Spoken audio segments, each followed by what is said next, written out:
Tapos na ako. Asikasuhin ko na lang yung isda na iihawin. Kumpleto na ba to?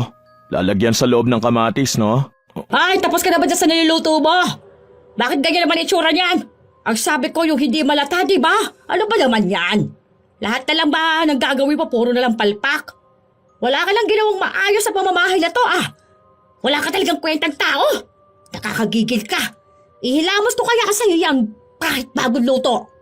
Ano pa naman yan? Napakamalas ko naman talaga magkaroon ng asawang gaya mo. Walang pakinabang. Ayan, nakikita ng mga anak mo na wala kang kwenta. Kaya kayo mga hinayupak din kayo, ha? Huwag na huwag din yung tutularan ng tatay ninyo. Palpak! Walang kwenta! O sige, ayusin ko na lang ulit. Akala ko ganito yung gusto mo eh. Manahimik ka! Dahilan ka pa. Nakakaya ka talaga kahit kailan. Ikaw yung dahilan eh, kaya hindi ako makaharap sa ibang tao eh. Paano ko sasabihin na malas ako sa asawa dahil walang kwenta? Ay, nakakagalit talaga. Buwisit ka! Marami ang nagsasabi na walang perpektong pagsasama. Pero paano kung ang asawa mo ay taong walang respeto sa iyo? Ganun ang buhay ni Rambo sa kanyang asawa. Ngunit bawat kilos ay may kapalit lalo na kung may nasasaktang tao.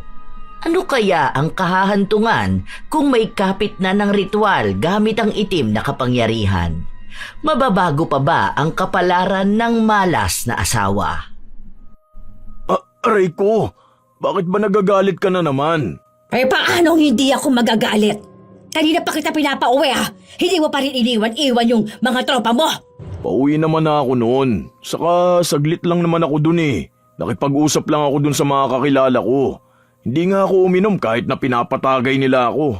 Ginagalit mo lang ako palagi. Hindi ba wala kang trabaho ngayon? Ay maglaba ka dyan.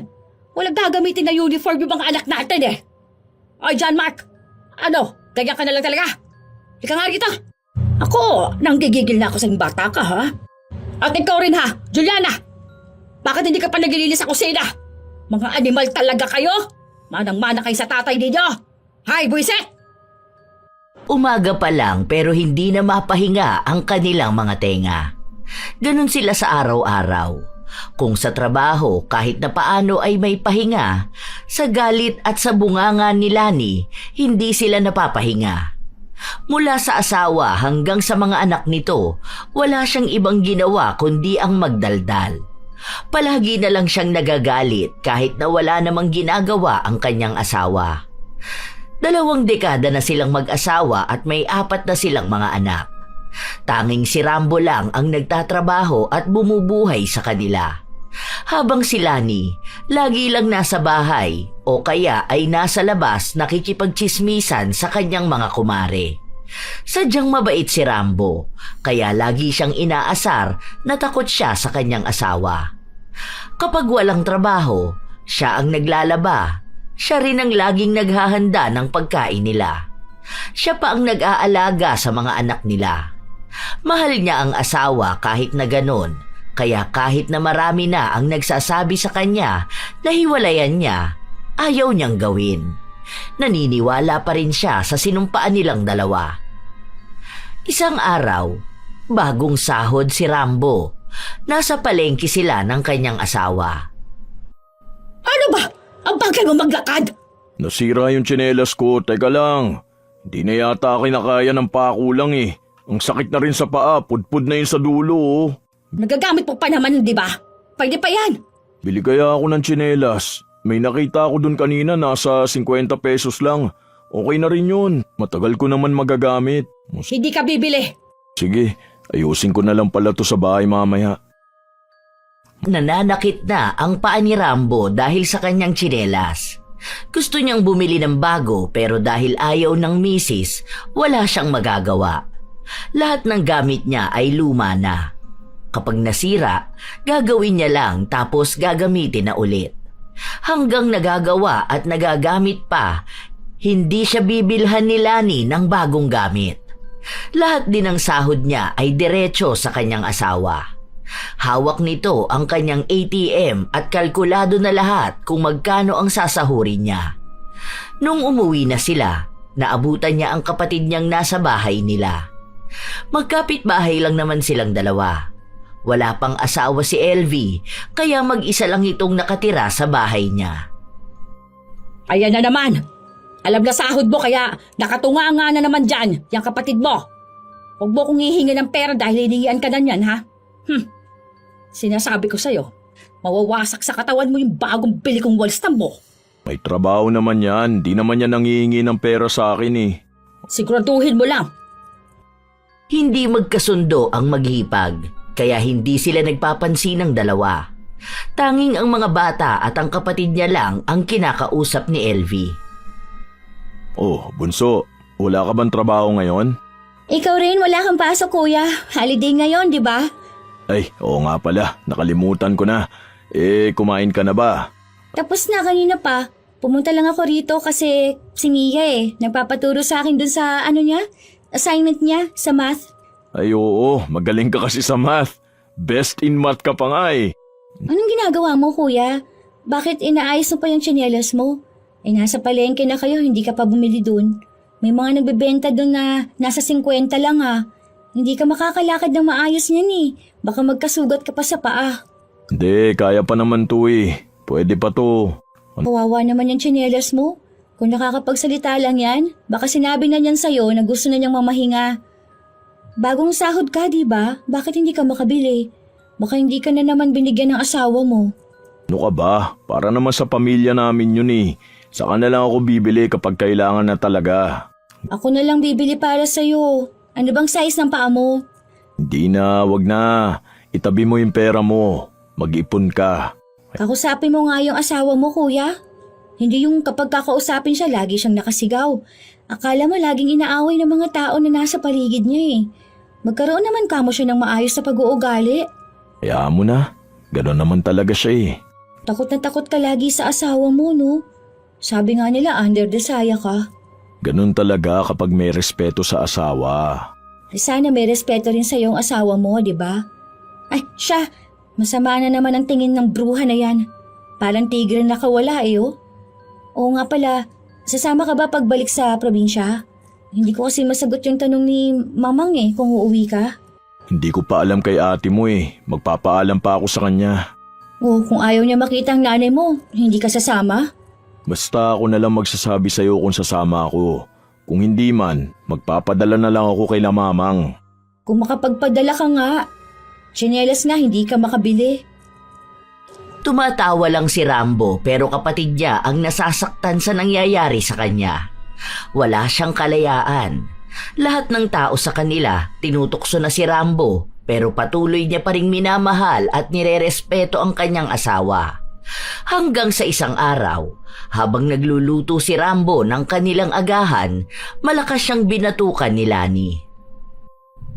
Aray ko! Bakit? Ano na namang ginawa ko? Munti ka nang matapon tong niluluto ko. Ano? Yung higaan mo? Hindi mo malam pala yung pinalitan ng sapin? Sabi ko kagabi palitan mo, di ba? Nakalimutan ko na pagod na kasi ko kagabi. Tapos inasikaso ko pa yung mga bata pagkatapos kumain. Tapos naglinis pa ako dito sa kusina. Ang dami kong ginawa sa construction tapos babad pa ako sa arawan. Kaya pagod na ako. Wala akong pakialam! Kapag sinabi ko yun ang gawin mo! Aga-aga binibuisit mo ko, animal ka! Aray ko, wag mo akong sabunutan. Nagluluto ako. Buisit ka kasi! Ay! Tamad-tamad mo, nakakainis ka! Tinitiis ni Rambo ang bawat hampas sa kanya ng asawa niya habang nagluluto siya. Hindi pa nasiyahan si Lani, hinampas pa sa ulo niya ang takip ng kaldero. Nakikita yon ng mga anak nila na nakatahimik lang sa isang tabi. Kapag kasi nagsalita sila, alam nila na magagalit lang din sa kanila ang ina. Walang pinipiling oras o lugar si Lani. Basta nagalit siya, magagalit talaga siya. Kahit na napapahiya pa sa harapan ng ibang tao ang kanyang asawa. Ang sakit ng ulo ko dun sa palo mo sa akin. Parang nahihilo ko. Aakyat pa naman akong bubong mamaya. Dun ako gagawa. Huwag mo akong reklamuhan ah. Huwag mo naman sanayin na hampasin ako sa ulo. Wala kang karapatang pagsabihan ako. Hampasin kita sa kahit saang parte ng katawan mo kapag gusto ko. Huwag mo akong sinisimulan ngayon, Rambo. Sabi ko sa'yo, baka malumpo ka lang ngayon. Kayo! Bakit hindi nyo pabilisan kumain dyan? Ha? Isusungal-ngal ko sa'yo yung kinakain mo, Mia. Lamya mo kumain ah. Alam mo na nga na may pasok kayo ngayon. Mga buwisit talaga kayo sa buhay ko. Kaya ako minamalas dahil sa inyo eh. Sama-sama na lang sana kayo. Sama niyo ng tatay niyong bobo at walang pinag-aralan. Tanga-tanga niyan. Kaya hindi makahalap ng sahod ng malaki ang kita. Malas ko talaga. Buti pa si Marisol. Yung asawa noon, ang laki ng perang ibinibigay sa kanya. May ako, kailangan ko pa i-budget lahat dito sa bahay. Hindi na lang sana ako nag-asawa kung ganitong buhay lang din pala ang meron ako. Nag-apply na ako dun sa isang trabaho na sinasabi ni paring Mike. Bali, kapag tapos ko na yung trabaho ko ng alas 5, pasok na ako dun hanggang alas 2 na madaling araw. Hoy, kahit magdagdag ka pa na marami mong trabaho ha, mananatili ka pa rin mahirap dahil wala kang pinag-aralan. Hindi na tayo makakaangat sa lintik na buhay na to dahil sa yung bobo ka. Asya, kumain na kayo dyan. Hugas kayo ng plato ha, bago ka pumasok sa trabaho. Nasasaktan si Rambo sa sinasabi ng kanyang asawa pero wala naman siyang magawa. Nakakahiya pa ito, lalo pat sa harapan pa ng kanilang mga anak siya pinapahiya ng asawa. Para bang pinapamukha sa kanya na wala siyang kwentang ama. Mabuti na lamang ay mababait ang mga anak nila. Matatalino rin kaya nauunawaan nila ang kanilang ama. Minsan nga, pati ang mga bata minumura na ni Lani at kinukumpara sa anak ng iba. Wala siyang kasiyahan sa buhay. Gusto niyang maging buhay niya rin ang buhay ng iba. Samantalang ang buhay at pamilya na kinaiinggitan niya, maayos at mabait ang ina. Yun nga ang pinag-aawayan nila ni LV, lalo na at sinasabi sa kanya ng hipag na nagsisimula ang ayos sa bahay kung maayos ang asawang babae. Sa lagay nila, si Rambo ang maayos, pero si Lani ang naninira ng kaligayahan at katahimikan sa loob ng kanilang pamamahay. Hindi naman pwede tong ganito kasi guguho talaga to kapag konting sagi lang dito. Gawin mo na lang. Isa pa, babatukan na kita dyan. Eh kasi... aray! Oo na! Naiinis ako sa'yo. Eh bakit kayo tumataliwas ka na sa mga sinasabi ko ha? Sige nga, sige nga. Sa bahay na to, ako ang boss ninyong lahat.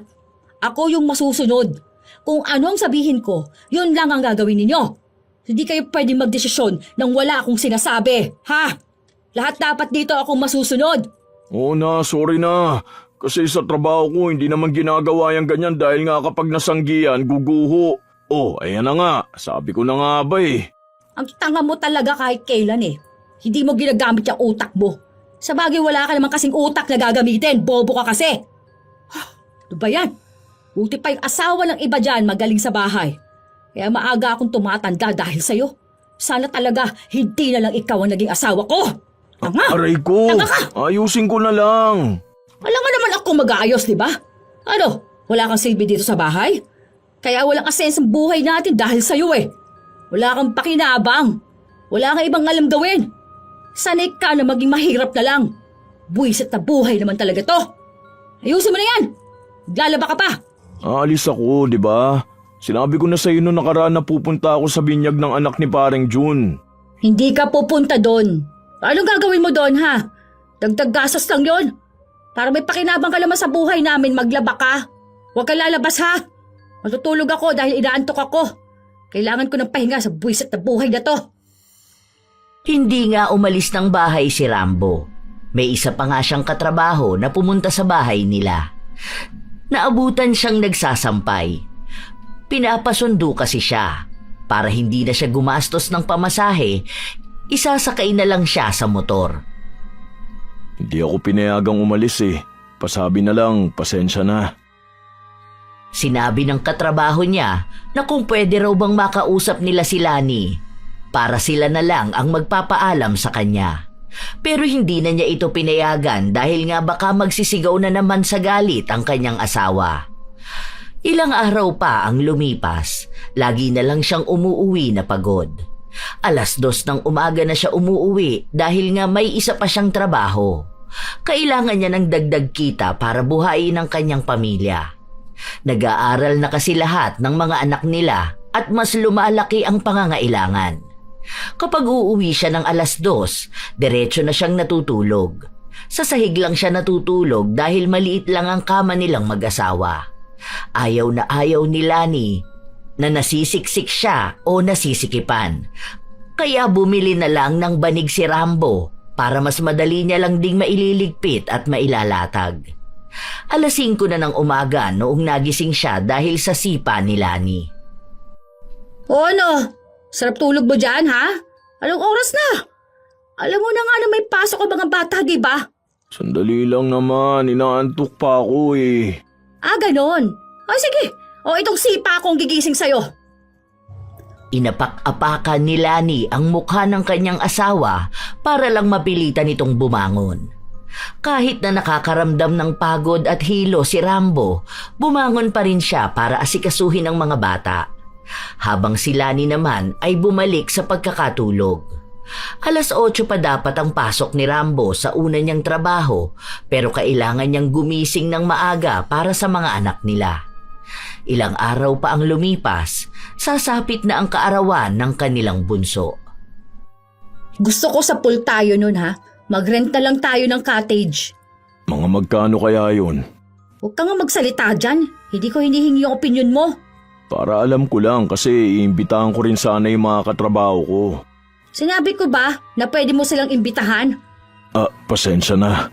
Kapag sinabi kong imbitahan mo sila, tsaka mo lang iimbitahan, ha? Ayokong pinangungunahan mo ko. Binibilang ko pa nga kung sino sa mga kamag-anak kong pupunta eh.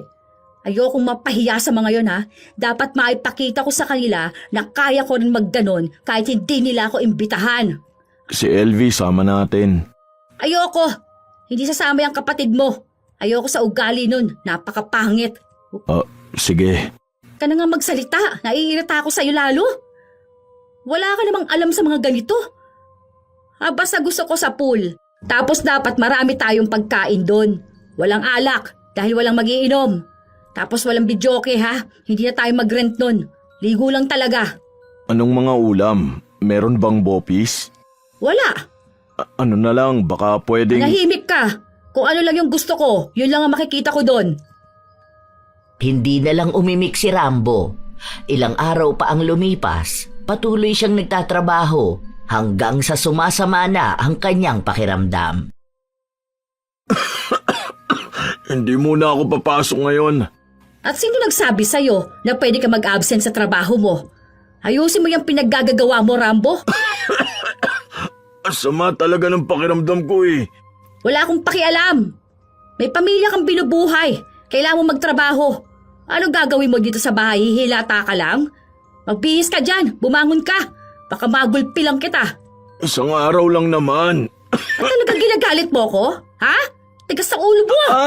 Masakit na nga ang katawan ko eh. Huwag mo naman akong bugbugin. Aray ko! Huwag mo na akong sipain. Tigas sa ulo mo? Di ka nakikinig sa akin? Ano? Kaya mo na sarili mo, ha? Kaya hindi mo na ako pinakikinggan, ano? Ayusin mo mga desisyon mo sa buhay mo. Oo na, tatayo na ako. Ayoko na. Tama na. Aray ko. Papasok na ako. Makikinig ka naman pala sa akin eh. Hindi mo pa ginawa kanina. Gusto mo pa talaga yung nasasaktan ka, no? Alam mo na ngang kailangan natin ng pera dahil magbe-birthday ang anak natin tapos tatamad-tamad ka pa. Wala kang karapatang magkasakit at mapagod, ha? Ni wala nga tayong ipon. Baka gusto mong magutom kami. Buti sana kung ikaw lang yung magugutuman. Kaso damay kaming lahat. Kahit na masama ang pakiramdam ni Rambo, pumasok pa rin siya sa trabaho. Muntikan pa siyang maaksidente dahil muntikan siyang mahulog sa bubong ng gusali na inaayos nila. Dahil hindi siya pwedeng umuwi, pinagpahinga na lang muna siya ng mga katrabaho niya. Binigyan siya ng gamot at pagkain. Doon lang kahit paano umayos ang pakiramdam niya, pero hindi pa siya tuluyang magaling. Kailangan niya pa ng pahinga at maayos na pag-inom ng gamot. Hindi niya nga lang magawa yon dahil hindi naman naniniwala ang kanyang asawa na may sakit siya. Ano ba yan? Ba't ang kupad mo kumilos? Magluluto ka lang naman ng handa ng anak natin. So bakit hindi pa nakabalat tong iba? John Mark! Kaya pa kita inuutusan, ha? Magpadingas ka nga dyan dahil mag-iihaw ng isda si papa mo. Ikaw naman, Mia, yung bang mga damit ninyo na ayos mo na ba? Ano ba naman to mga to? Hindi naman nakakakilos na maayos. Ano, mga baldado ba kayo?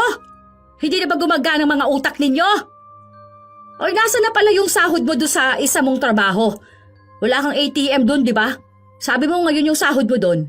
Mamaya ko palang kukunin yun. Ay, bakit mamaya pa? Kunin mo na ngayon. Alam mo na nga na yun ang gagamitin nating pambayad ng cottage at entrance, di ba? Oo, sige, mamaya na kapag natapos na ako magluto. Pwede rin ba akong manghingi kahit magkano? Ano naman gagawin mo sa pera? Ipapadala ko lang sana sa bahay.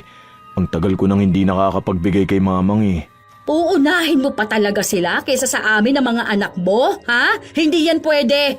Kahit magkano lang naman. Hindi naman sila naghahanap ng malaking pera eh. Kapag sinabi kong hindi, ibig sabihin nun, hindi, ha? Ako lang ang pwedeng humawak ng pera mo. Bilang na bilang kong lahat yon. Kaya kahit 5 duling, wala kang makukupit sa akin. Di ka na naman nakikinig sa akin eh. Ako lang ang pwedeng magdesisyon dito ha, sa pamamahay na to. Wala akong pakialam kahit na pera mo yon galing sa trabaho mo. Dahil ako ang asawa mo kaya pera ko na rin yon. Lahat ng desisyon dapat mag-oo muna ako. Kapag ayoko, hindi mo pwedeng gawin. Tagal na nating nagsasama, hanggang ngayon hindi mo pa rin alam tong ganito. Oo na, sorry na. Intindihin mo yung niluluto mo. Tapos na ako. Sikasuhin ko na lang yung isda na iihawin. Kumpleto na ba to? Lalagyan sa loob ng kamatis, no? Ano, tapos ka na ba dyan sa niluluto mo? Oy, bakit ganyan naman ang itsura niyan? Ang sabi ko yung hindi malata, di ba? Ano ba? Ko. Lahat na lang ba nagagawin mo puro na lang palpak?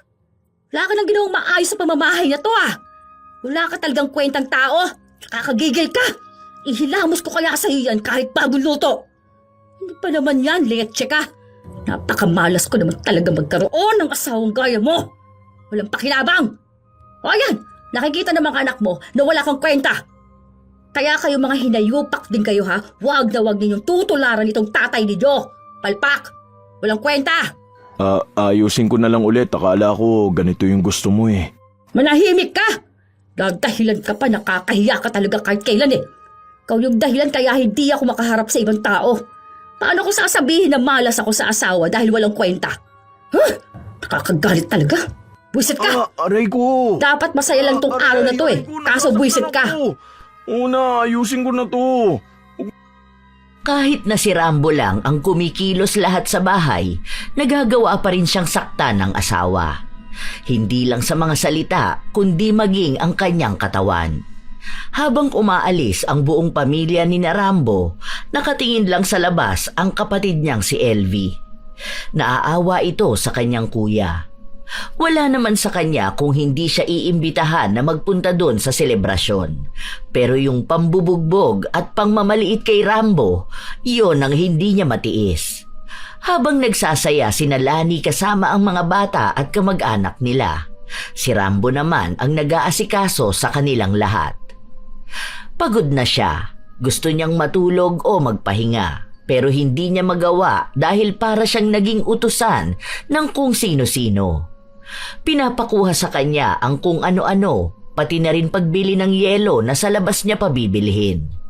Bago sila mag-uwian, nag-usap-usap muna sina Lani at ang kanyang mga kamag-anak. Ay, hindi ko po ugali ang mambabae. Trabaho at bahay lang po talaga ako. Ay, subukan niya mang babae. Babasagin ko mukha nilang dalawa. Tsaka wala namang papatol na babae dyan. Malas naman ang kabit niya kung sakali man. Hindi makapagsalita si Rambo dahil hindi siya hinahayaan ng asawa niya na magsalita. Kapag tinatanong siya, ang sasagot lang ay si Lani. Kahit na minamaliit na siya o natatapakan na ang kanyang pagkalalaki. Kung ano-anong salita ang sinasabi ni Lani sa kanyang mga kamag-anak. Yumuyuko na lang si Rambo dahil sa hiya at ang tanging nagiging lakas niya na lang ay ang mga anak niya. Sa tuwing gumagawa ng hindi maganda sa kanya ang asawa, lagi siyang nilalapitan ng kanyang mga anak para ipaalala sa kanya na mahal siya ng mga ito. Lagi ring sinasabi sa kanya na swerte sila na siya ang naging ama nila. Kaya mas lalo niyang pinag-iigihan na bigyan ng magandang buhay ang kanyang mga anak. Kasama na rin ang kagustuhan niyang makapagtapos sila ng pag-aaral para daw walang ibang tao na bababa ang tingin sa kanila.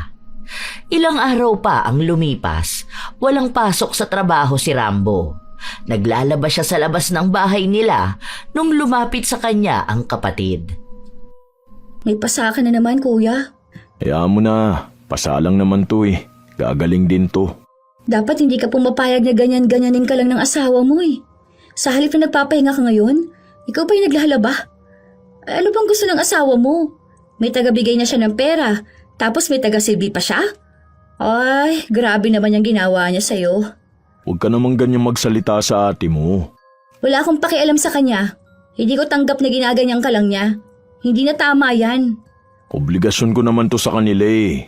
O tapos siya, anong obligasyon niya? Ni wala akong makita na magandang ginawa niya. Kung sigaw-sigawan ka niya, ganun na lang. Pinapahiya ka pa niya sa ibang tao. Hindi ganun. Tagal mo na nagtitiis sa kanya, kuya. Hiwalayan mo na kaya siya. Eh paano naman ang mga anak ko, di ba? Hindi pwede yung ganun. Nakakaawa naman sila. Saka kasal kami. Kasalanan sa mata ng Diyos ang paghihiwalay ng mag-asawa.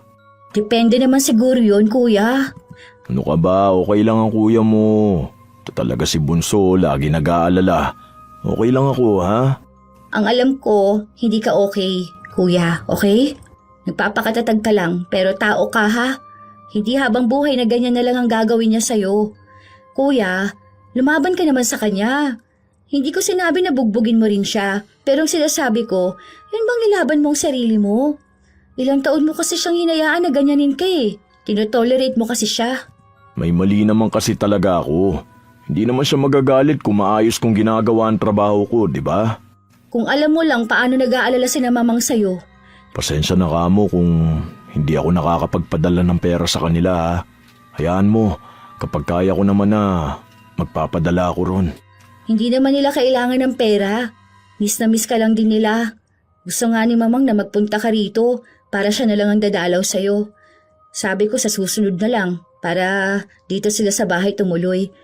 Alam ko naman na ayaw ng asawa mo dyan sa bahay ninyo. Sabihan mo ko kung kailan pupunta rito si na mamang, ha?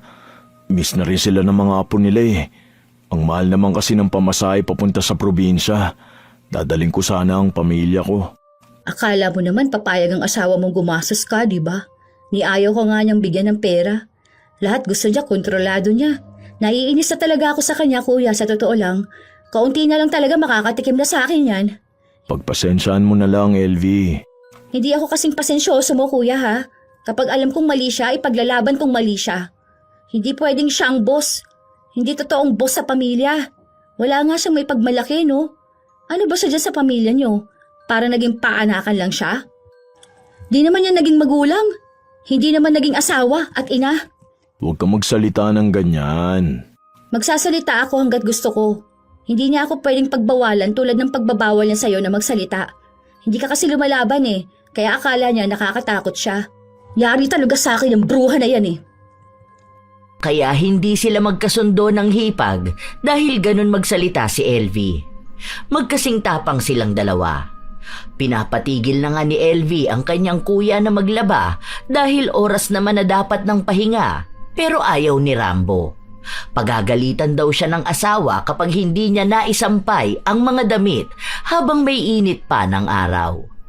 Noong hapon na, nasa loob na si Rambo habang naglilikom naman ng mga damit. Maya-maya pa, nakita ni LV na binato ng kaldero ang kanyang kuya na tumama pa sa ulo nito. Di ka pa nagsaing? Anong oras na? Mamaya uuwi na yung mga bata.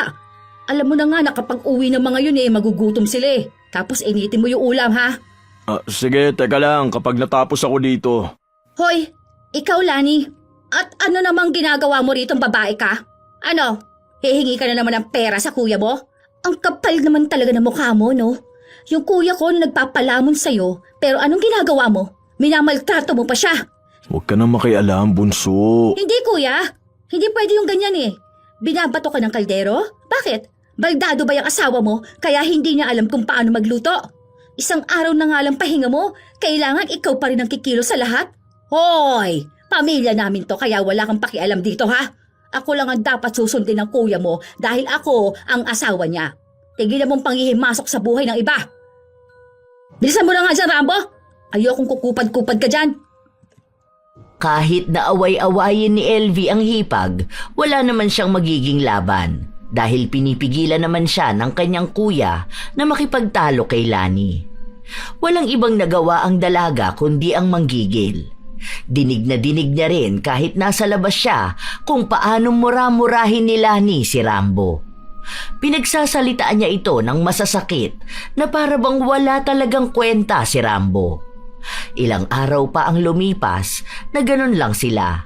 Kapag nagsasalita si Lani, hindi ko kontra ang asawa. Hanggang sa isang araw, sinabi ni LV na bibisita ang kanilang mga magulang. Kaya kinausap ni Rambo ang asawa. Uuwi kasi sina mamang dito. Pero doon naman siya kina LV. Kung okay lang ba sana na pwedeng lumabas tayo kasama ng mga bata. Kahit yung ligo lang ng dagat dyan sa tawiran. Libre lang naman yun eh. Kahit luto tayo ng ulam tapos magbaon ng kanin. O bakit kailan ba yan? Sa susunod na araw. O sige, Okay lang sa'yo? O sige, sasabihan ko na si LV. Ito pala yung sahod ko dun sa isa kong trabaho.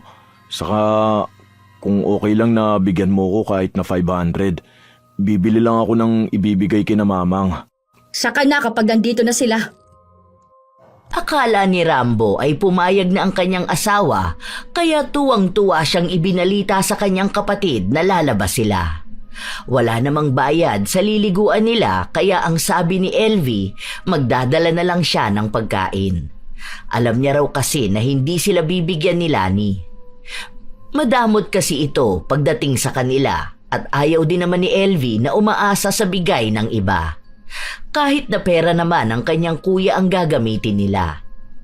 Ilang araw pa ang lumipas hanggang sa dumating na ang mga magulang ni Rambo. Ang una nilang nilapitan ay ang mga apo nila na masasaya rin dahil makakasama na ulit sila. May tawanan at may mga dala silang pasalubong, mga pagkain na galing sa probinsya. Habang nasa sala sila, ang mag-asawa naman ay nasa kusina. Ano? Kailan aalis ang mga magulang mo? Kararating lang nila eh. Hindi naman sila dito matutulog. Bakit kasi nagdedesisyon kayo na magpabisita yung mga magulang ninyo? Di ba sinabi ko naman sa'yo? Wala kang sinabi sa akin. Ang sabi mo pa nga nalalabas tayo. Na okay lang sa'yo yun. Tapos sabi mo bibigyan mo rin ako ng 500 para bumili ng ibibigay ko kina mamang. Nababaliw ka na ba, Rambo? Wala akong sinasabing ganyan. Hindi ko alam na bukod sa tanga ka, nag-iimbento ka pa ng mga sinasabi. Hindi ako nag-iimbento. Sinabi mo talaga yun. Wala akong sinabi. Bakit naman kita bibigyan ng pera?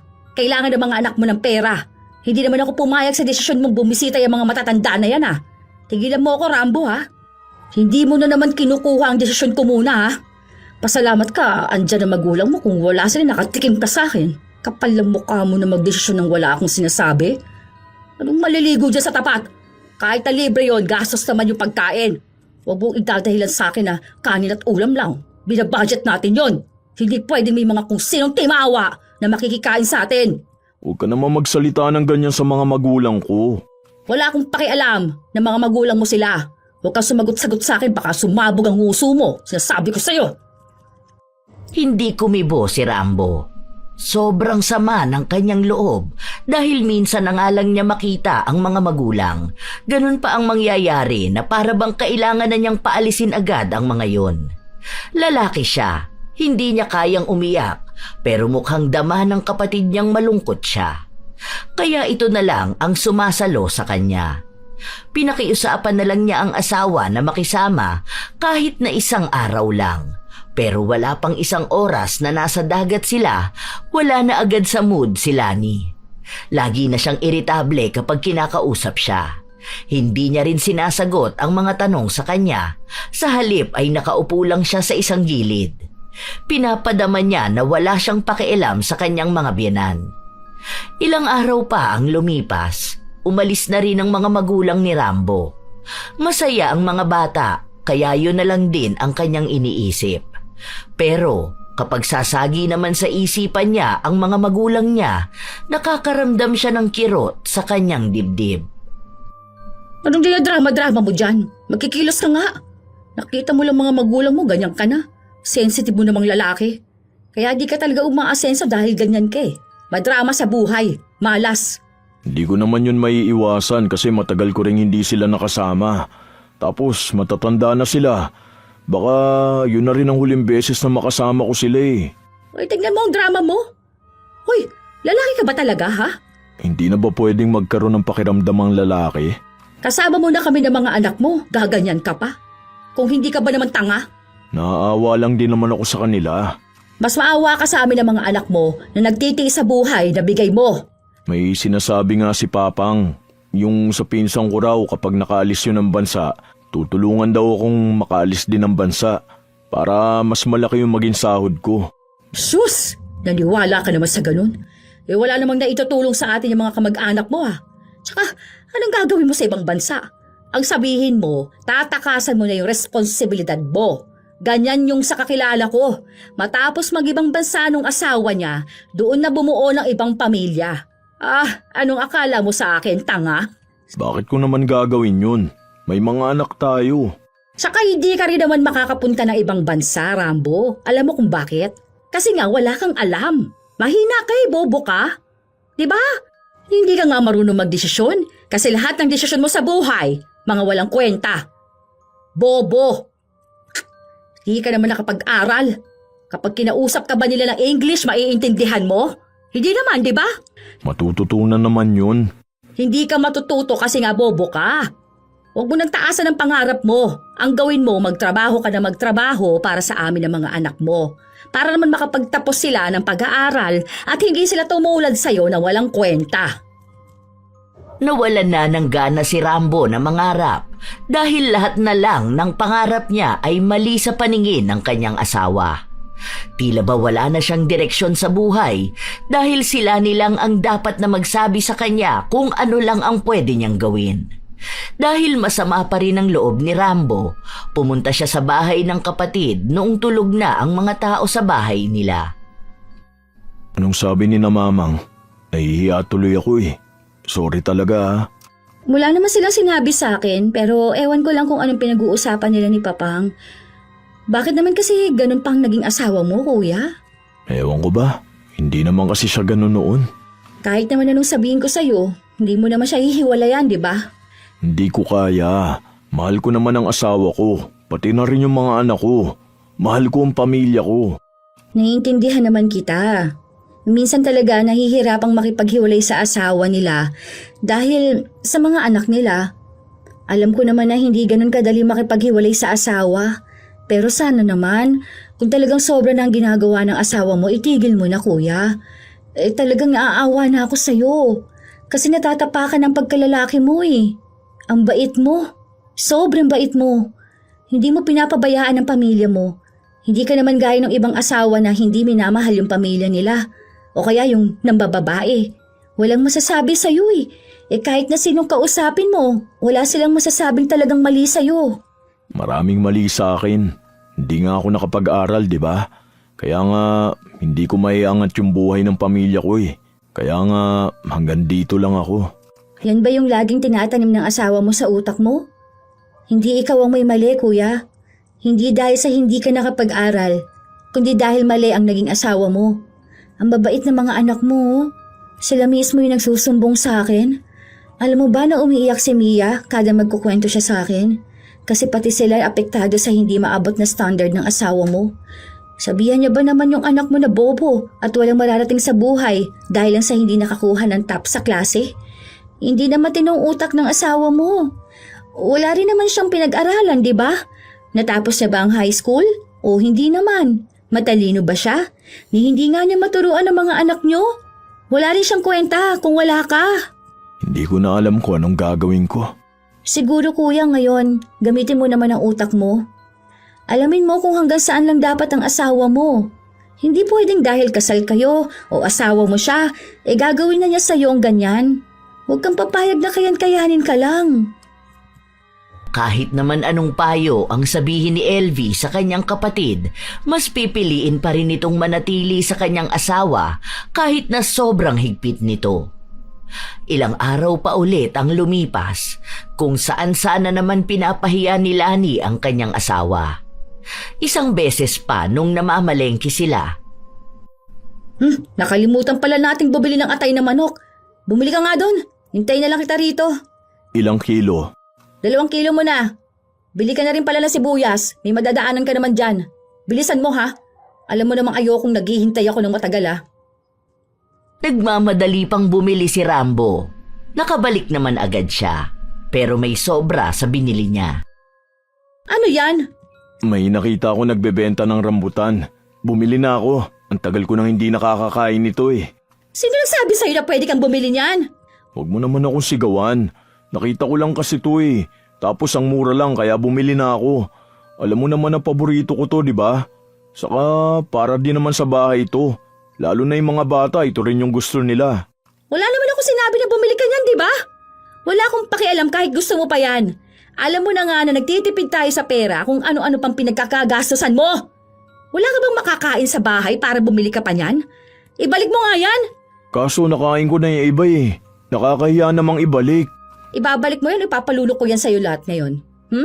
Sasabay kong ipapakain sa'yo pati yung balat. Sinasabi ko sa'yo ha. Pauwi niya tayo at lahat-lahat kumastos ka pa. Tanga ka talaga. Iba yung inuutos ko sa'yo, tapos iba naman yung binili mo. Bobo ka talaga. Hindi ka nakakaintindi. Sa uli mo yan. Natakot si Rambo sa mga pagbabanta sa kanya ng asawa, kaya wala na siyang ibang nagawa kundi ang sundin ang utos nito. Kahit na nakakahiyang ibalik kung ano ang binili niya, lalo na at may nakain na siya. Katulad ng inaasahan, nagalit din kay Rambo ang pinagbilhan niya. Mabuti na lang at ibinalik sa kanya ang pera. Pero napahiya na rin siya. Ang iba kasi ron ay mga kakilala niya. Hanggang sa makauwi sila ng kanilang bahay ay inaaway siya ng kanyang asawa. Paulit-ulit na sinasabi sa kanya ang ginawa niya. Tama na, sinauli ko na nga eh. Nakakahiya na eh oh. Kanina pa ako sa palengke pinagtitinginan ng mga tao. Huwag mo akong sabihang tumigil sa pagsasalita ha. Wala kang karapatan. Magsasalita ako hanggat gusto ko. Kung di ka naman sana gumagawa ng ikagagalit ko, hindi naman sana ako ganito, di ba?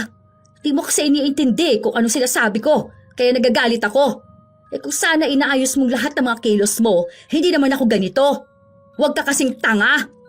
Sige, magsalita ka pa. Dudugo yung nguso mo. Pinapalala mo pa yung problema natin eh. Hindi na nagsalita si Rambo dahil ayaw niyang lumala ang problema. Kilala niya rin ang misis. Hindi talaga ito titigil sa pagsasalita. Hindi rin ito tatanggap ng kahit na anong reklamo, lalo na kung magmumula sa kanya. Dahil para kay Lani, walang saysay ang mga sinasabi niya, kaya hindi siya pakikinggan. Hanggang sa ilang araw pa ang lumipas, tila ba may nagbabago kay Lani. Hindi nila alam kung bakit hindi na siya sumisigaw. Hindi na rin siya laging nagagalit. Isang araw, habang naghuhugas ng plato si Rambo, nabitawan niya ang platito. Nabasag yon kaya takot na takot siya, lalo pa at naroon na ang kanyang asawa sa loob ng kusina.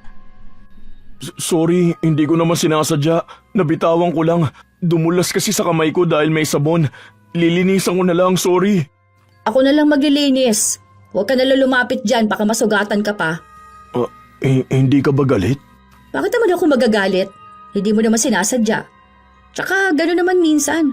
Hindi naman niya maiiwasan. Hindi mo ba ako sisigawan? Hindi mo ba ako mumurahin? Baka naman iampas mo sa akin yung walis. Hindi naman, ano ka ba? Sinabi ko na nga na hindi naman yan sadya. At normal lang naman makabasag ng gamit. Kasi malamang babasagin yan. Takang-taka si Rambo kung bakit gano'n ang kanyang asawa. Akala nga niya isang beses lang yun o kaya ay babalik sa pagiging mapagmando ang kanyang asawa, pero nagtagal yon ng 1 buwan. Hindi lang sila ang nagtaka dahil maging ang mga kapitbahay nila ay nagtaka sa pagiging tahimik ng kanilang bahay. Isang araw, walang pasok sa trabaho si Rambo. Maglalaba na sana siya nung nakita siya ng asawa na naglalaba. Ako na dyan. Magpahinga ka na. Day off mo talaga ngayon. Hindi na ako na dyan. Baka mamaya magalit ka sa akin kapag hindi ko yung ginawa. O kaya tutulungan na lang kita. Hindi na ako na nga. Kaya ko naman to. Ang dali lang kaya maglaba. Sige na, magpahinga ka na. Kailangan mo magpahinga dahil wala kang ibang ginawa kundi ang magtrabaho. Ha? Sure ka ba? Oo naman. Bakit naman ako hindi magiging sure? Ako na, baka magalit ka eh. Hindi nga ako galit. Ano ka ba naman? Ako na nga rito. Gawain ko ito bilang asawa mo, di ba? Kaya magpahinga ka na dyan. May pagkain na pala. Nagluto ako ng merienda. Sabihin mo lang kung gusto mo ng Coke, ibibili kita. Ano bang nangyayari sa'yo? Sigurado ka bang ayos ka lang? Ano bang iba sa inaasta ko? O wala naman. Hindi pa rin makapaniwala si Rambo na paanong sa isang iglap, ganun ang nangyari sa kanyang asawa. Ang ilang taon niyang tiniis na maingay na asawa at laging nang mamaliit sa kanya, naging maamo. Ito na ang naghahain ng pagkain niya, naghahanda ng mga gamit niya. Minsan, kapag umuuwi siya galing sa trabaho, ay hinihilot pa siya nito. Ang daming magagandang salita na lumalabas sa bibig ng asawa. Minsan nga iniisip niya kung asawa niya pa ang kasama niya. Pati mga anak nila ay nagtataka. Dahil kapag nagkamali sila noon, binubugbog sila ng kanilang ina. Ngayon, kahit na magkamali sila, pinapagalitan lang sila pero hindi ganoong sobrang galit. Hindi tuloy nila alam kung matutuwa ba sila o baka nananaginip lang sila at isang araw bigla na lang silang gigising na bumalik na sa dating ugali ang kanilang ina. Isang araw, nagpunta si LV sa bahay ng kapatid kung saan nakaupo lang ang kuya niya at nanonood ng TV. Tahimik ng bahay niyo ah. Nakakapanibago, no? Bakit? Mas gusto mo ba yung may nagsisigawan at nagmumurahan palagi? Hindi naman sa ganun. Naninibago lang ako sa inaasta ng asawa ko. Hindi ko alam kung bakit ganun siya eh. Alam mo yun? Yung parang bigla siyang bumait. Tapos ngayon, pinapakinggan niya na yung mga opinyon ko. Pinapayagan na rin niya akong gawin ang gusto ko. Hindi niya na ako pinapahiya, ganun. Tapos parang ramdam ko na may silbi na ako sa buhay. Eh di mas maganda nga yung ganun, di ba? O at least, hindi na siya yung klase ng asawa na laging galit at mababa ang tingin sa'yo. Ano, masaya kapag masaya ang bahay, di ba? Kapag hindi baliwang asawa. Ganyan sana ang buhay mo eh, kung hindi ka malas sa asawa. Kinakabahan nga ako na baka biglang bumalik sa dati si Lani. O kaya, maging mas malala pa siya. Hindi na yan babalik sa dati. Ha? Paano mo naman nasabi? Wala naman. Yan lang ang alam ko. May ginawa ka ba? Ha? Wala ah. Ano naman gagawin ko? Ano nga? Bigla ko lang naisip ngayon lang. Baka naman may ginawa ka ha? Baka mamaya ganun ginagawa mo sa kwento ni Lola. Ano bang kwento ni Lola? Hindi ko na kaya gaanong naaalala yun. Yung ganun sa kwento niya na mga pampaamo ng tao? Ay, ngayon ko lang naisip yun ah. Kaya pala biglang nagbago si Lani. Kasi nakakapagtaka eh. Hindi talaga ganun kadali magbago ang isang tao. Anong ginawa mo, LV? Oh, okay naman ang ginawa ko, di ba? Wala namang masama dun. Naiinis na kasi ako eh. Lagi ka na lang niyang sinasaktan. Naawa na ako sa'yo, no? Ang bait mo na nga. Tapos, ganun pa yung mararanasan mo sa asawa mo? Ay, sinabi ko na nga ba eh. Nagpagawa ka pa talaga ng ritual? Kanino ka lumapit? Kay Auntie Rose. Pero ano, sabi ko, huwag niya sasabihin kina Mamang. Oh, di ba takot ka rin sa pagalit ni na Mamang? Kasi naman, bakit naman lumalapit ka sa mga ganyang klase ng ritual? Alam mo namang masama yun eh. Hindi naman siguro yun masama kung magiging maganda naman ang resulta, di ba? Isa pa, para naman sa inyo yun. Maganda naman yung intention ko nung ginawa ko yun eh. Hindi naman yun basta lang. Maganda man ang intensyon mo o hindi, ganun pa rin yun. Masama pa rin lumapit sa itim na kapangyarihan. Dahil lahat may hangganan. Pansamantala lang yung pagiging mahinahon ng asawa ko. Tapos darating ang araw na babalik na naman siya sa dati. Parang lalo mo lang pinahirap yung sitwasyon namin dito eh at ng mga anak ko. Kasi parang pinaasa kami sa pagbabago ni Lani na hindi naman totoo. Ayaw mo naman kasi siyang hiwalayan. Kaya ako na lang yung gumawa ng paraan. Masama ba yun? Na gusto ko lang naman maging maayos ka, tsaka yung mga bata. Nandun na tayo, naiintindihan kita sa ginawa mo. Pero kasi, alam mo yun, ang hirap tanggapin na hindi yan totoo.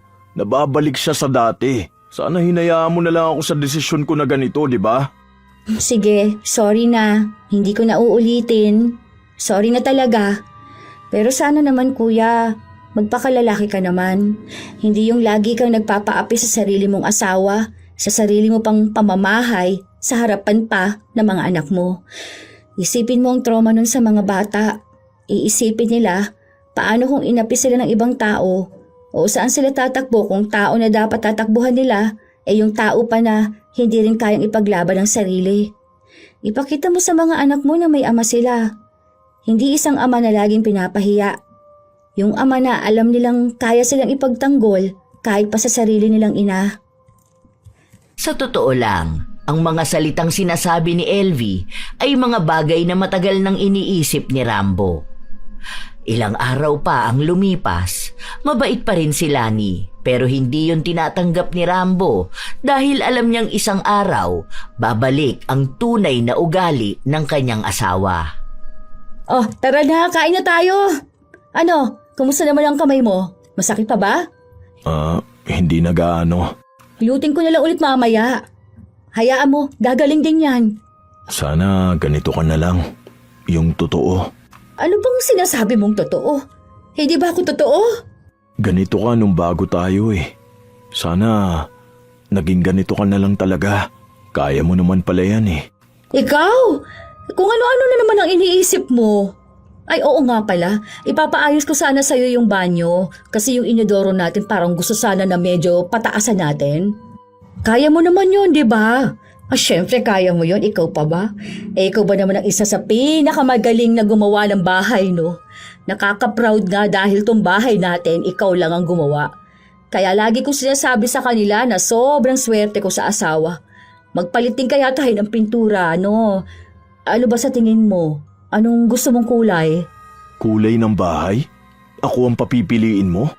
Oo naman. Bakit ba lagi ka nagtataka dyan? Malamang ikaw ang asawa ko.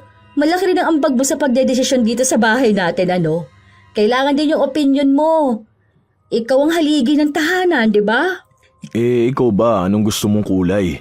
Ikaw nga yung tinatanong ko, di ba? Kaya ikaw ang magdesisyon. Sa'yo ko na inaasa yon dahil alam ko kaya mo magdesisyon pagdating sa mga ganyang bagay. May tiwala ako sa'yo. Sige na, mga anak, kumain na kayo. May binili pala akong mangga ha. May nagbibenta kasi kanina mga bata naglalako. Ay naisip ko na masarap yun isama sa pagkain natin. Hinog yun. Tinikman ko kanina ang tamis. Ay, Mia! Naku, congrats pala ha. Taas ng grades mo. Okay lang yan kahit na wala ka sa top. Basta ang mahalaga nag-aaral ka na mabuti. Hindi naman makikita sa pag-aaral ang pag-asenso mo sa buhay dahil malalaman mo pa rin ang totoong hamon at laban sa buhay kapag ikaw na ang kumikita ng pera mo. O basta kahit anong mangyari, proud na proud ako sa inyo mga anak ko. Proud kami ng papa nyo. Nalulungkot si Rambo dahil mukhang nasasanay na ang kanyang mga anak sa bagong ugali ng kanilang ina. Kaya mas masasaktan siya kung mararanasan na naman nila ang lupit ni Lani kapag bumalik na ito sa dati niyang pag-uugali. Habang lumilipas ang mga araw, tila ba dumating na ang kinatatakutan ni Rambo. Isang araw, bigla na lang siyang umuwi ng bahay na nagwawala ang kanyang asawa. 5:00 yun ng hapon dahil wala siyang pasok sa isa niyang trabaho. Ang tanga mong bata ka! Sinabi ko sa'yo, ilagay mo na maayos, di ba? Natapon tuloy yung tubig. Tanga ka talaga. Alam ko talaga na nagmana ka sa tatay mo, naku. Di malabo na parehas kayo na magiging buhay. Magiging wala rin kayong kwentang tao. Ano nangyayari? Bakit ang gulo ng bahay? Bakit basagan lahat ng gamit? Eh bakit umuwi ka? Di ba may isa ka pang trabaho? Ano, huwag mong sabihin sa akin hindi ka papasok doon. Kapal naman ang mukha mo. Wala kaming trabaho doon dahil umalis yung amo namin. Bakit ka ba nagwala? Paano? Parehas kayong tanga ng anak mo. Hindi naman siguro sinasadya ng bata na maitapon yung tubig. Tignan mo nga ang dami ng pasa ng anak mo. Umiiyak na rin yung iba. Ano bang ginagawa mo? Gusto mo bang mawala ng pagmamahal sa'yo ang mga bata? Aba, ayos ah. Marunong ka na sumagot sa akin ngayon, ha? Langya ka! Ano ba? Bitiwan mo nga ako! Aba, matapang ka na, ha? Ano pinagmamalaki mo sa akin, ha? Wala ka namang kwentang tao! Buwisit! Ah! Walang ibang ginawa si Lani kundi basagin ang lahat ng gamit nila. Sinira niya rin ang mga mahahawakan niya. Pati gamit sa kusina, pinagsisira niya. Binabato niya rin sa kanyang asawa ang mga gamit na matitigas. Wala rin siyang tigil sa pagmumura. Kung magalit siya, para bang ayaw na niyang buhayin ang pamilya niya. Tama na! Wala kang karapatang patigilin ako! Manahimik ka! Ikaw ang manahimik! Ilang taon na ako nanahimik sa'yo. Di mo ako pwedeng palaging patatahimikin. Ako ang asawa mo! Ako ang dapat susundin mo!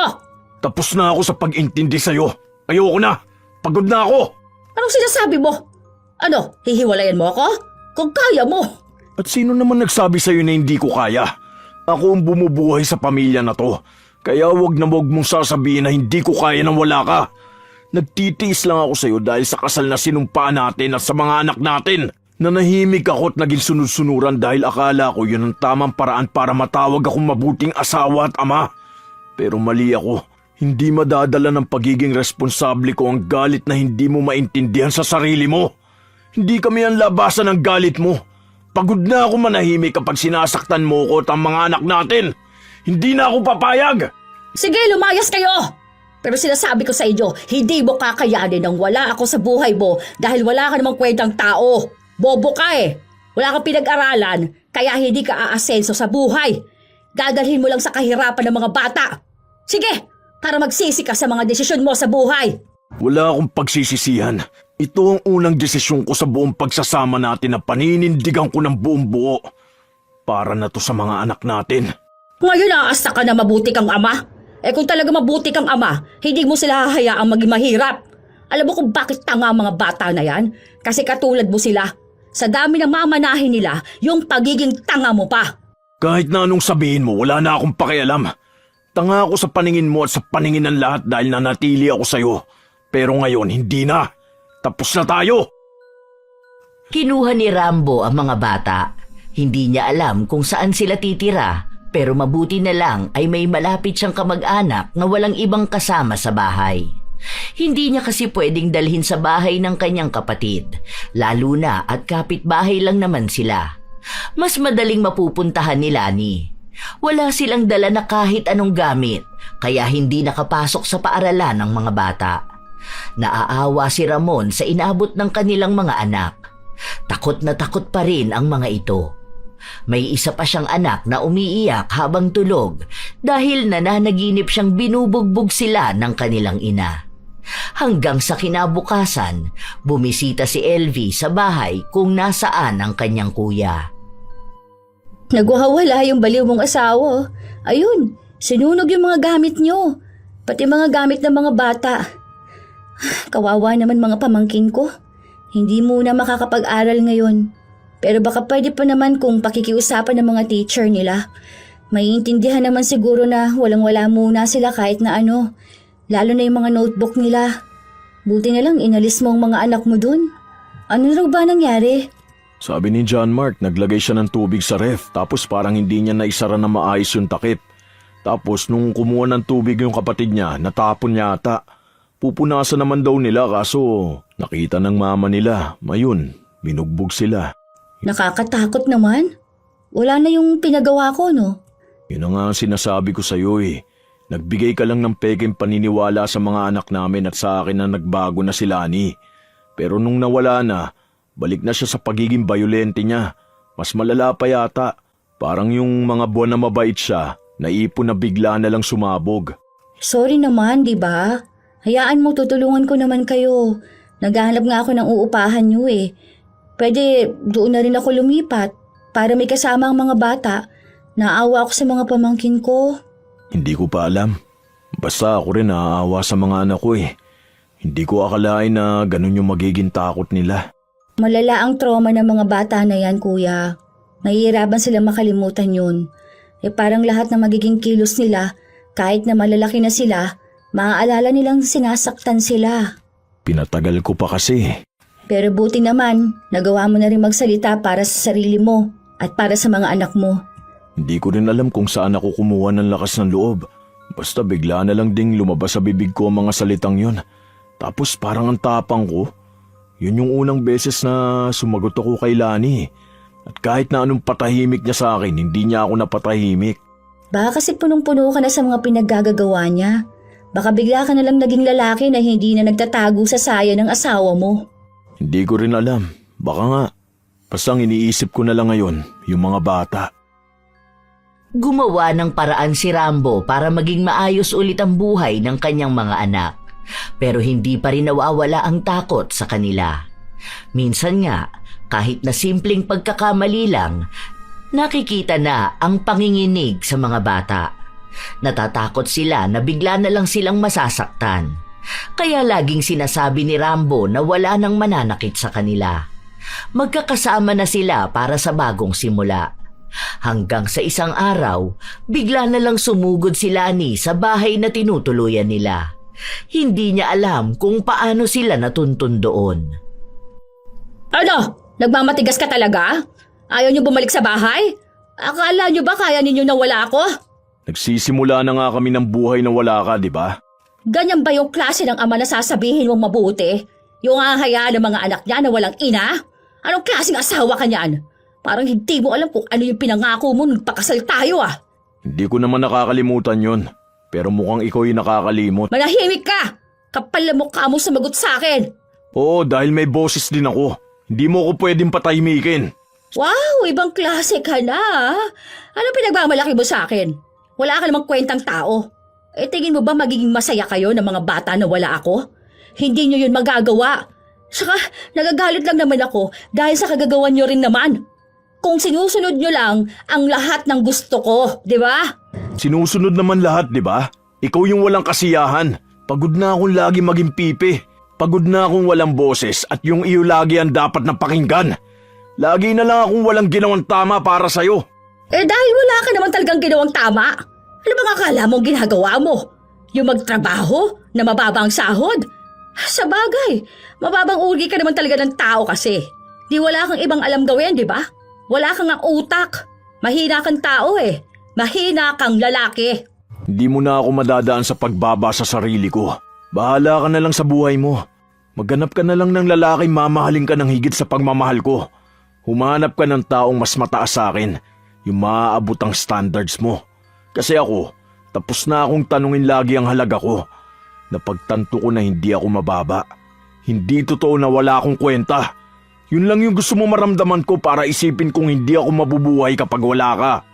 Pero ang totoo, ikaw ang hindi mabubuhay nang wala ako. Mahal kita, pero nakakapagod ka na. Akala ko kaya kong magtiis basta may pagmamahal pa. Pero ang nagsasakripisyo rito yung mga bata. Ayokong lumaki sila sa pamilyang walang katahimikan. Ayokong matakot sila na magkamali, na dapat parte naman ng buhay. Ayokong matulad sila sa aking duwag at lagi mababa ang tingin sa sarili. Dapat tayong mga magulang nila ang nagtataas sa kanila ang tumatanggap. Pero itong pagsasama pa natin ang nagiging dahilan para masira sila. Kaya para sa mga anak ko, magsasalita ako, lalaban ako, magiging matapang ako. Buong pusong ipinaglaban ni Rambo ang kanyang mga anak. Hindi siya nakipagbalikan kay Lani. Mahal na mahal niya ang asawa niya pero napagtanto niyang hindi lahat ng nagmamahal ay dapat na nananatili. Kahit na masakit, kailangan niyang bumitaw. Dahil sa pagkakataon na ito, hindi na lang sarili niya ang iniisip niya, kundi ang kapakanan ng kanyang mga anak. Nagtungo ang mag-aama sa probinsya, kung saan doon na nag-aral ang kanyang mga anak. Ang kapatid niya naman, bihira lang makauwi dahil sa trabaho niya. Hindi naman siya pwedeng sumunod agad sa kanila dahil wala pa siyang nakikitang maayos na trabaho sa probinsya nila. Hindi gaya ni Rambo na pwede siyang mangisda o gumawa ng kahit anong trabaho dahil lahat naman kaya niya at lahat gagawin niya para sa mga anak. Isang araw, pag-uwi ni Rambo galing sa pangingisda, naabutan niyang nasa bahay ang kanyang kapatid. Uy, ayos ah. Dami atang isda na huli ngayon ah. Oo, marami. Mag-uwi ka ng daing na pusit. Meron kaming gawa. Bukas ko pa yung makukuha eh. Sige, yan ang gusto mo. Nagdala pala ako ng mga gamit ng mga bata. Malapit na ang pasukan nila, di ba? Ay naku, gumastos ka na naman. May pera na nga ako pambili ng gamit nila. Pupunta pa lang kami ng bayan para bumili ng bag nila. Meron na akong binili para sa kanila. Ayun oh, tuwan-tuwa nga ang mga bata. Salamat ah. May balita pala ako tungkol dun sa dati mong asawa. Kahit hindi ka na magbalita tungkol sa kanya, hindi ko na rin naman siya iniisip ngayon eh. Nakakaawa na nga siya ngayon. Pero siguro, karma na rin niya yun. Bakit? Ano bang nangyari sa kanya? Bushes! Tignan mo. Gusto mo rin pala malaman eh. Malamang, sinabi mo na eh. May bago yung kinakasama. Doon pa rin sila sa dati ninyong bahay. Ewan ko ha, bago lang sila. Siguro mga 5 months pa lang silang dalawa. Kawawa siya doon sa bago niyang asawa, kuya.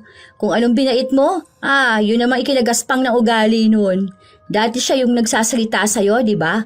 O ngayon, siya na yung hindi makapagsalita.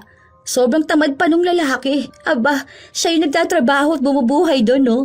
Nasa bakery siya ngayon na mamasukan. Adik pa ata yung lalaki na yun. Paano? Parang lubog yung pisngi. Mabisyo pa, sugarol. As in, lahat asa lang sa dati mong asawa. Tapos kung ano-ano pang sinasabi tungkol sa kanya. Kahit na nasa labas sila, yun, sinisigaw-sigawan lang siya. Pinapahiya siya, ganun. Kawawa naman pala siya.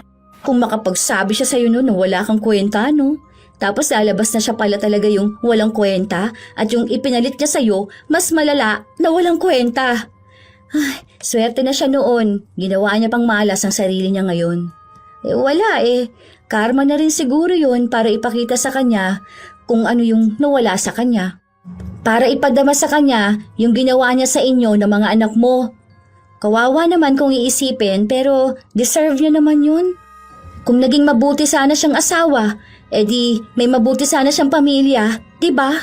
Hayaan na lang natin siya. Ikaw ba kuya? May bago ka na bang asawa? Ilang taon ng mga anak mo?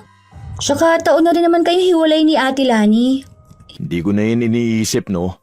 Kaya ko namang alagaan ang mga anak ko eh. Ikaw ba? Kailan ka mag-aasawa? Ilang taon ka na oh. Mag-anak ka na para hindi naman yung mga anak ko ang ginagastusan mo. Wala pa nga akong nakikilala ng matinong lalaki. Gusto ko makahanap ng asawa na magpapakaasawa, no? Hindi yung ilang taon lang magbabago ng ugali. Gusto ko yung talagang magiging mabuting ama rin sa magiging anak namin. Kahit na hindi mayaman sa pera, basta mayaman sa pagmamahal at sa pangarap. Basta maging mabuting asawa ka rin ha.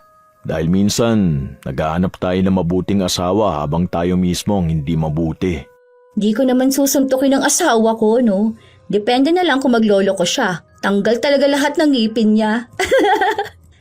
Loko ka talaga. Tara na nga, magluluto pa ako ng paborito mo. Sinigang na isda at maraming talbos ng kamote. Na may siling labuyo? Maana talaga sa yung pamangkin mo. Hindi na makakain kapag walang sili.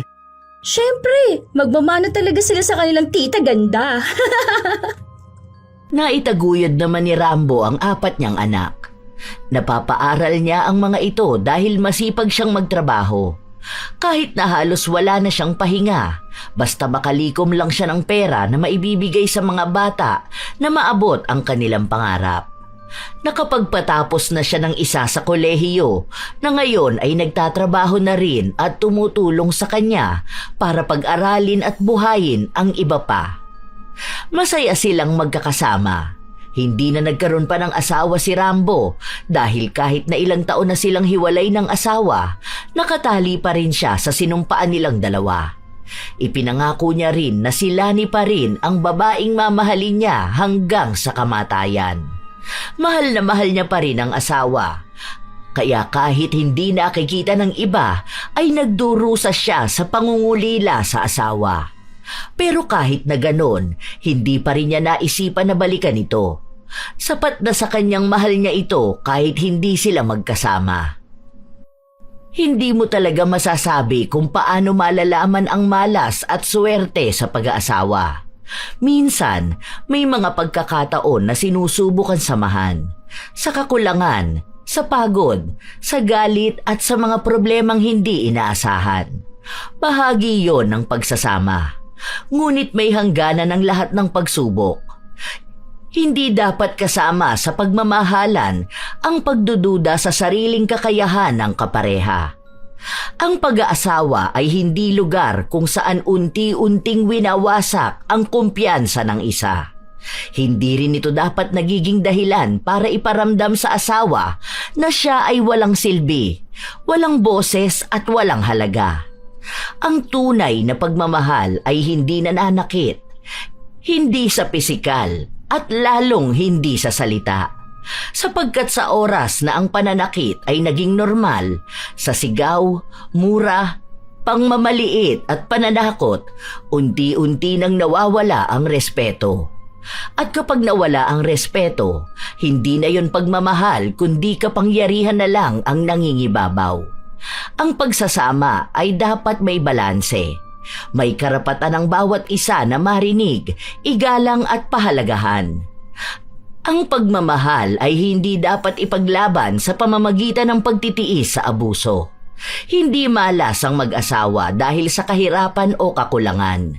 Nagiging malas lamang ang isang pagsasama kapag pinili ng isa ang manakit at ng isa naman ay patuloy na magpatawad kahit wala ng pagbabago.